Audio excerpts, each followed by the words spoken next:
Verinia,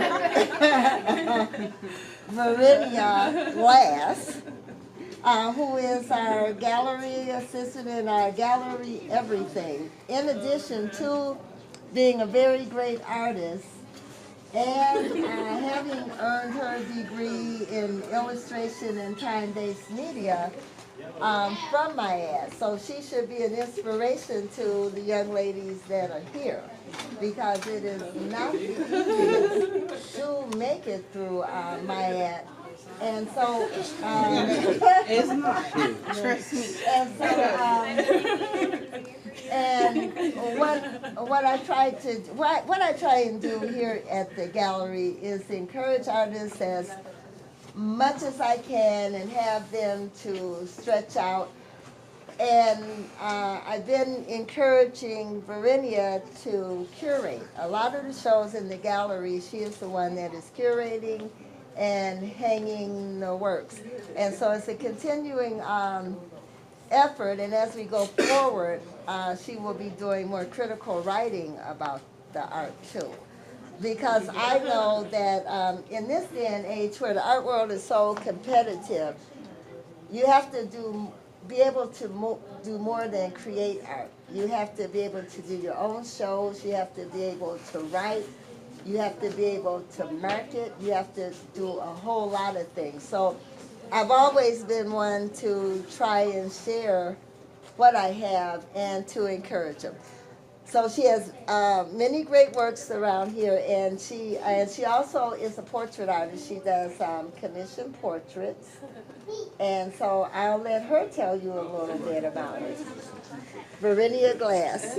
Okay. I guess I'll come over here. Okay. I'm serious, Dave. Get my angle. You had me look like a linebacker last time, so. We good. Okay. Hi.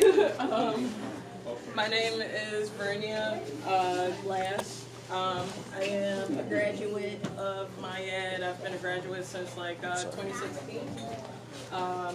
And yeah, art is just something that I've been doing for a while. I would like to say that, you know, I popped out the womb like, wow, drawing. And, from that point on, it was that I really got into it because just a little bit of background. I'm from Gary, Indiana, and Chicago, and anybody that knows that knows not the best neighborhood. I heard you do that sign, like, so there you go. And unfortunately, when I was really young, I got into a really bad car accident that resulted in, half my face hanging off and my eye popping out.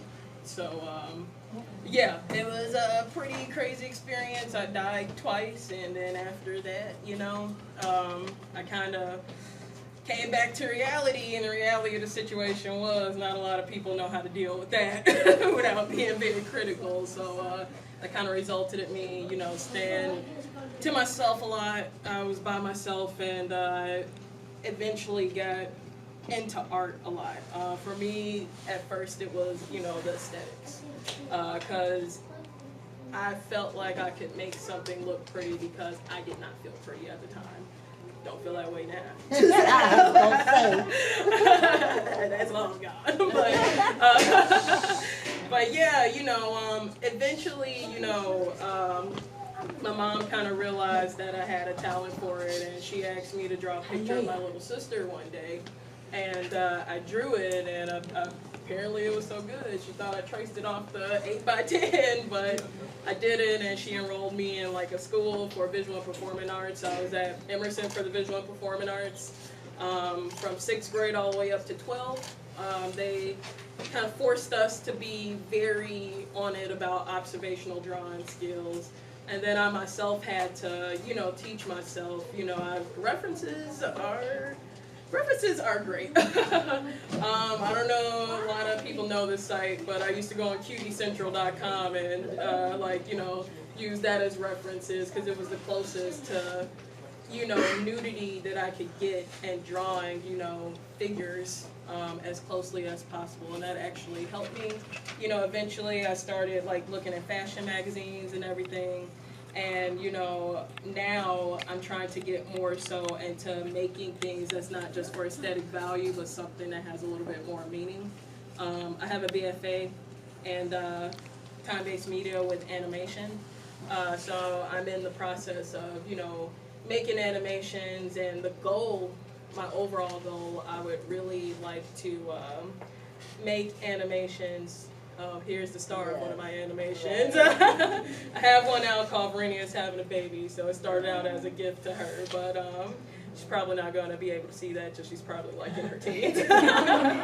But yeah, you know, that was the start of, you know, making something with some meaning and purpose in it, because it's not just about a birthday present for her. It goes over, you know, the lifestyle of a person that's in their young 20s, you know, and you can look at it from different ways, like a young minority having a child and the stigmas that come with that, and I already come from a background, you know, where it wasn't the greatest.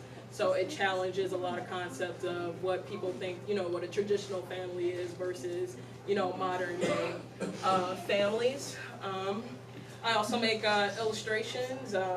There's 3 of my illustrations right here that go over, it's kind of a satirical look on social media and the downfalls of it. So I have like Facebook stalking, where you see like the little Facebook sign like peeking through the windows like looks good. And then, you know, I have Instagram flexing, where, you know, it's a girl and all she sees is dollar signs. Actually, now that I think about it, I should have put pentacles in her eyes, because that's all. A lot of times people that associate with Instagram are kind of stereotyped as those people that are like into material things all the time. They have to show that they're living this lavish lifestyle, even though not really. And then I have like Twitter beef, which, you know, it pretty much explains itself. You know, people constantly, you know, fighting on Twitter. So I guess the next step for me is curating, and I've been curating here. I've been with you guys since almost a year, yeah. Almost a year, and I've really learned a lot with curating stuff. I find that I like curating a lot, because I mean, art really is my life. Like if I didn't have that, you know, I would have been sitting in my room like constantly depressed all the time. I probably wouldn't even, you know, be here if I didn't, you know, rely on art and use that to, you know, motivate myself to get through and, you know, even go to school. But yeah, I'm really liking the curating experience. For me, it really is like playing Tetris on the wall space, and the process that I usually go through, which I had the pleasure of doing it with Darren, and you know, it was a nice experience, and he definitely got the family feel. You know, one minute we're like, this isn't gonna work, I am done with this. Next minute we're all like coming together like, I love it, it looks great. so yeah, you know, he's right, it really is, you know, a process. But usually, you know, what I like to do is organize each piece by not necessarily category, but it could be anything. It could be like color schemes, or it could be the overall theme. I know for Darren's, he had a lot of pieces based on women and, you know, aspects dealing with, you know, it's like hidden treasures. Women are hidden treasures, depending on, you know, what woman that you come across. And a lot of that is depicted in his work, and I really wanted to, you know, have that flow as fluidly as possible on the wall. And, you know, it was a lot of challenges. I really appreciate the fact that, you know, I did work with him, because he had some really big works, and it was my first time, like, really experiencing some, like, I heavy lift, but that's heavy. so yeah. So, I mean, overall, you know, it was a great experience. Sorry, baby, I didn't mean to hit you, okay? But yeah, so, I mean, I guess now from this point forward, you know, I always love working in the gallery, even the moments that don't seem, you know, like the greatest moments. It's always a learning experience for me. I would like to hope to eventually get more into the animation market, because one of the things that I'm not really fond of is a lot of the stuff that you see on TV, a lot of stuff that's played in music.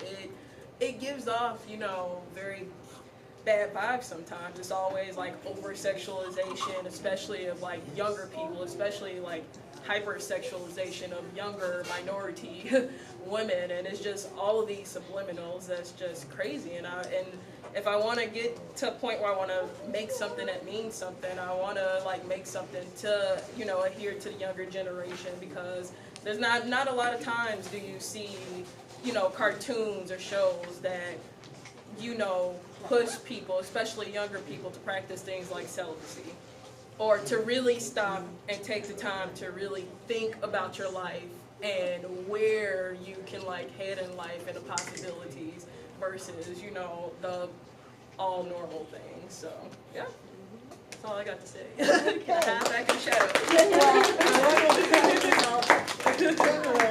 Verinia is usually she has her own wall here, but she was gracious enough to give up some wall space so she can continue to hang work. But what I see in her is an eye to do many things, and I know that there aren't enough curators of color and actually art critics. And so one of the things that I'd like to see her do is to move in that direction, which really allows you as an artist to be self-sufficient, but also to impact this art world, not only for yourself, but for others. And I think we have very few women of color that come out of school with degrees in illustration and video. That also will impact the industry. So I applaud you for all that you do, and you know, being with us here at the gallery, because we truly enjoy it, and we enjoy watching your growth. And all I can say is your next phase of curatorship is going to be even harder. Great. So, Yay. and I want to acknowledge a couple of my, I can't call them helpers, they're friends, but it's Kathy, who's always here to help us. She's around here somewhere. Oh, hi. Because she'll call me up. I don't hear from her for 2 months, but she knows we be running behind and stuff. And she's like, listen, I'll be there at 4 o'clock. She was here, but I wasn't. But it all came together. And so also I want you to meet my newest friend, Miss Jana. And she's Jay Lloyd's assistant, and she's actually one who did all the work after he took the And she has, you know, spent a couple of days with me working here, and we got to know each other, and she's one of the finest and nicest young women that I have met at all. And so, now,